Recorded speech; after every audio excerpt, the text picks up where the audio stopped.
Et Yolana, salut! Aujourd'hui pas de casquette mais un petit chapeau de paille parce qu'on part en vacances quelques jours sur l'île de Rangiroa ou Rangui pour les intimes.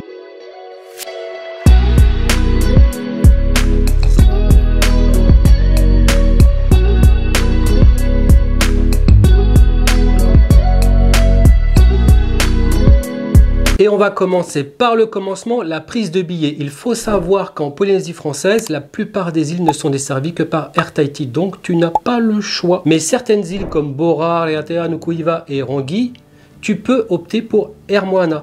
Donc là, c'est ce que j'ai fait. Je me suis orienté vers Air Moana. J'ai habillé à 28 000 francs, soit 235 € pour un bagage à main de 5 kg et un bagage en soute de 23 kg. Il y a une petite promo, donc j'en ai profité. Le prix de base, c'est 15 kg. C'était vraiment pas assez pour moi.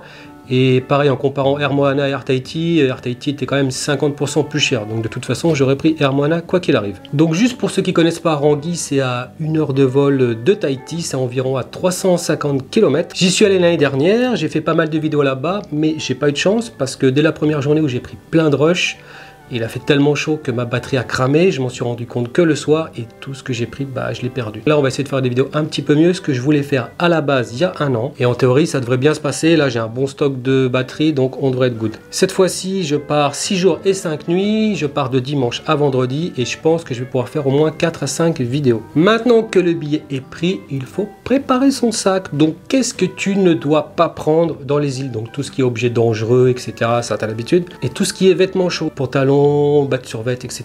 Tu oublies, il fera toujours chaud là-bas, même s'il fait frais. Au pire, tu prends juste un sweat à capuche, si tu te prends la pluie et tout. Mais un gros pull, une doudoune, une veste, non. Tu prends juste un sweat, vraiment, c'est le minimum. Et souvent, ça te servira pas du tout. Les chaussures fermées, c'est pas obligatoire. Tu fais à la locale, nous on met tout ça. Et tes peinards. Moi, là, cette fois, je vais prendre des baskets et pas mal de paires de chaussettes parce que je vais faire beaucoup de vélo et pas mal de kilomètres. C'est mieux quand même d'avoir les chaussures fermées, surtout que je suis assez maladroit. Et je sais que je suis capable de soit péter mes savates ou de me niquer un orteil. Donc les baskets pour moi, c'est un petit peu obligatoire pour ce voyage. Donc puisqu'on y est, je vais vous faire voir ce que j'emporte, ce que j'estime être le strict minimum pour aller dans les îles. Donc tout d'abord, des shorts. Ensuite des t-shirts, donc un par jour, j'en ai pris un drap au cas où si on doit sortir un petit peu le soir.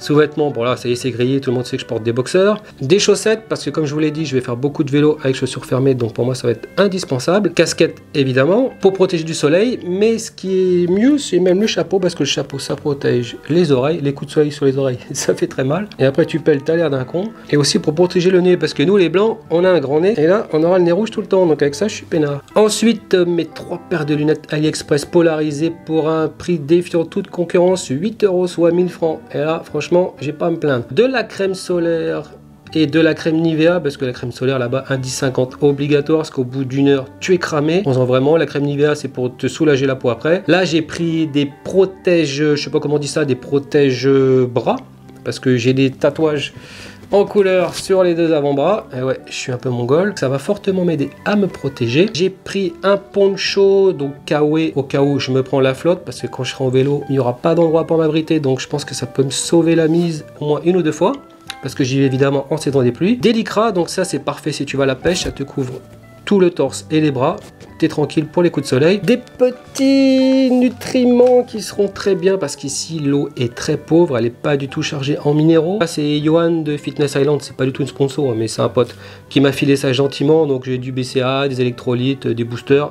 De quoi tenir sur la route. Ensuite, j'ai mon traitement à la con que je suis obligé de prendre, voilà, avec l'ordonnance obligatoire. Ça, c'est petits shorts et tricot pour dormir. Donc ça, très important, si vous faites des petits bobos, ça cicatrise et ça désinfecte. C'est du tamanou, ça sent pas bon, mais c'est très pratique. Et obligatoire dans les îles, du off contre les moustiques. Et en plus, là-bas, il y a une épidémie de dingue en ce moment. Donc vraiment très indispensable. Trousse de toilette, savon, etc. Et une serviette de bain. Et dans mon bagage à main, j'aurai évidemment mon PC, un disque dur, carte SD, batterie, tout ce qu'il faut, le chargeur pour la caméra, micro Rode si je dois faire des petites voix off, et mon micro moufette que j'ai actuellement sur la caméra. Maintenant que les présentations sont faites, le plus dur va être de faire rentrer tout ça dans mon sac Quechua. Voilà, je me suis rasé, j'ai pris une douche et sac optimisé au maximum, le roi du Tetris. Ça va être chaud, mais je pense que je vais y arriver. Il me reste 1 heure avant le décollage et 30 minutes pour faire l'enregistrement des bagages. Arrivé à l'aéroport, reste plus qu'à enregistrer les bagages et après on décolle. Voilà, c'est fait, j'ai mon pass. Par contre, Je pense que ça va être galère pour prendre des petites prises de vue aériennes. Je suis tout à l'avant, pas côté vitre. Donc je pense que je vais rien voir.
Finalement j'étais bien placé, j'étais juste derrière le commandant de bord, j'avais de la place pour mes pieds, j'ai pu prendre des belles images, donc nickel.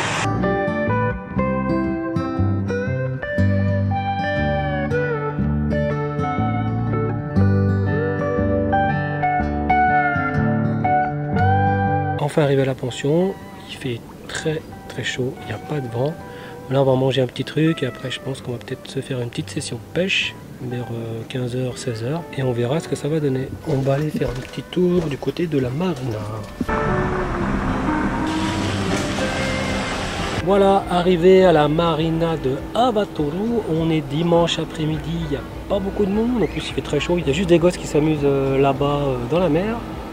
Il y a des bateaux avec des touristes qui passent un peu partout et c'est juste ici que le soir il y a des requins dormeurs. Donc je sais pas si on reviendra ce soir ou un autre jour, mais je vous les ferai voir. Le soir ils sont là, allongés tout le long.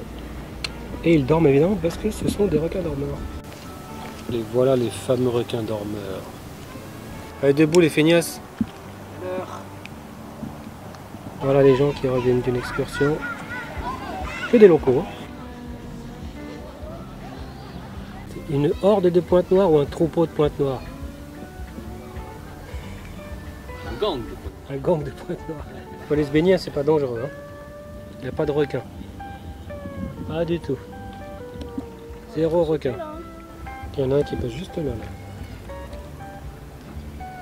C'est comme à Tahiti, il y a des poules partout. Il y a encore un avant Tahiti. Je crois que le dimanche, il y en a 7 ou 8. Et en Moana, il n'y en a qu'un seul par jour. De retour à la pension, on se fout un petit lycra, de la crème et on part à la pêche. En attendant les autres, moi j'ai la dalle, je me bouffe des dattes. J'ai bien fait de les prendre, j'ai trop faim. C'est super bon, c'est sucré, ça fait du bien avec la chaleur qu'il fait là. Ouf, un bien fou. Du pur sucre, du bon sucre. Et tiens, tu viens avec nous? Non, parce qu'il fait chier quand on pêche. Le premier mur qu'on a fait il y a 20 ans, environ. Il a commencé à casser là-bas un petit peu, là où il y a les rochers. Ensuite, on a fait un deuxième mur à l'intérieur avec une semelle de 1,20 m. C'est galère de faire ce mur-là. Hein. Ah bah c'est un sacré boulot, ouais. 3-4 semaines de travail en tout. Avec 8 bonhommes, 8-10 bonhommes, plus les bétonnières et le béton, enfin couler jusqu'à 9h du soir des fois. Qui payent quand même, puisque sinon bah, on serait comme les voisins. Tu serais comme l'autre là-bas, là, ouais. Puis l'autre derrière aussi, pareil. Et puis partout. De toute façon, on voit bien que ça creuse. Ah bah ça continue, ça continue. On voit bien qu'il n'y a plus de sable en fait, c'est que des cailloux. Quoi. Les piquets que tu aperçois dans l'eau ont été cadastrés, enfin pas cadastrés, géométrés en l'an 2020. Il y a un géomètre qui est venu. Ils étaient hors eau quoi. C'était le terrain, là, dans le sol. Ouais.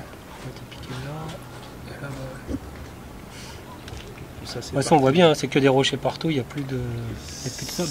C'est parti, tout est parti. Mais en l'an 2000, lorsqu'on a fait le géomètre est venu, où le point cadastré géométré était ici, et le clocher de l'église catholique là-bas, et ben tout ça, tout ce qui est à droite, c'est parti. Ah ouais. Donc tout ça là, c'était... C'était le terrain, c'était le Fénois, ça, tout ça. Tout est parti. Chaque année, 1 mètre, 1 mètre, 1 mètre, 1 mètre, 1 mètre. Ouais, ça va vite. Hein. Ceux qui sont là, s'ils ne font rien, dans 20 ans, c'est mort. Il n'y a plus rien. Ouais, ça arrive à la route. Ah, ça arrive peut-être même pas 20 ans. Ouais, ouais.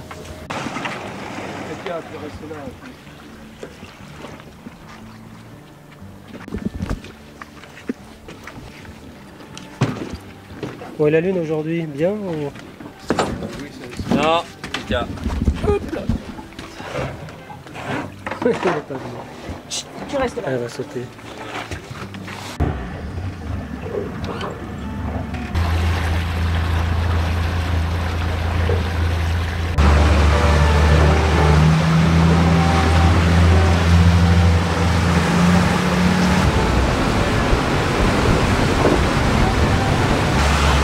Il met du temps à décharger, non? Pardon? Il met du temps à décharger, non? Oh non, ce soir, après ce temps, il commence à enlever les containers.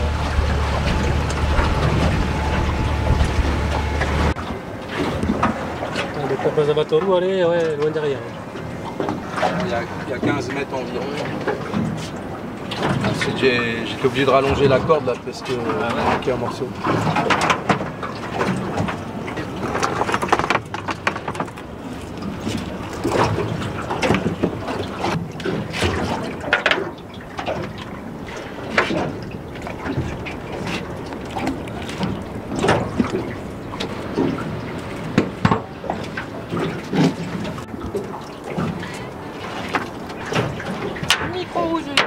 Ouais, petit rouge. Tout petit. Faut vite machin ici. Ah oui, on voit le fond là largement. Hein.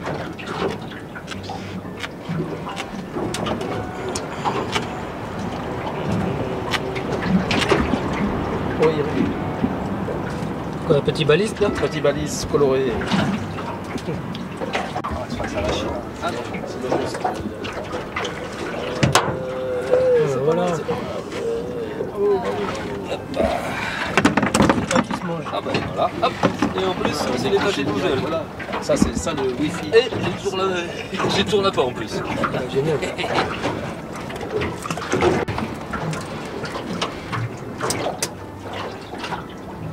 Le petit frère.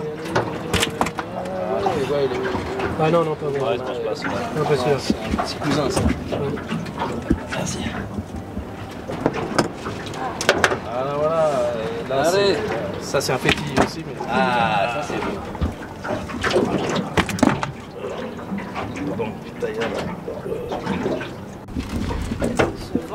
T'es à la salle de sport. Mais vendredi. Tous les jours on n'a rien eu. Bam.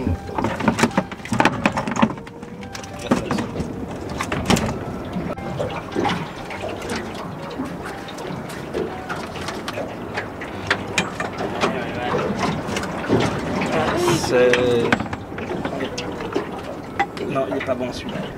Hein? C'est le Tonu Armea. Très joli, mais pas bon à manger. C'est différent du tailleur, on voit la différence. Il est beaucoup plus tacheté et rouge, mauve, presque. Avec des grosses dents comme ça. J'ai vu la dorsale là. Ouais, la dorsale différente aussi, pointue. C'est pas comestible. Dommage.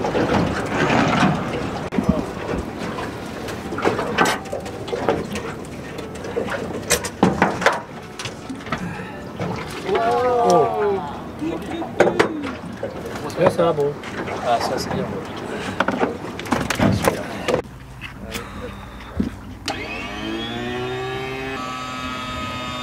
Oh, j'ai le dos éclaté. Ça tapait fort.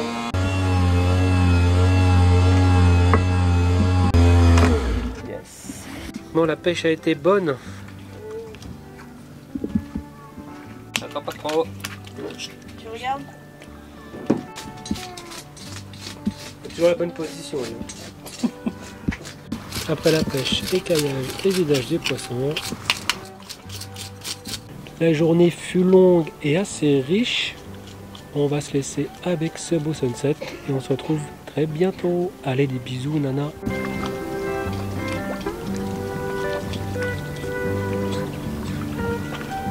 Merci d'avoir regardé jusqu'au bout. On se retrouve très vite pour une vidéo qui n'aura rien à voir. En attendant, abonne-toi. Allez nana!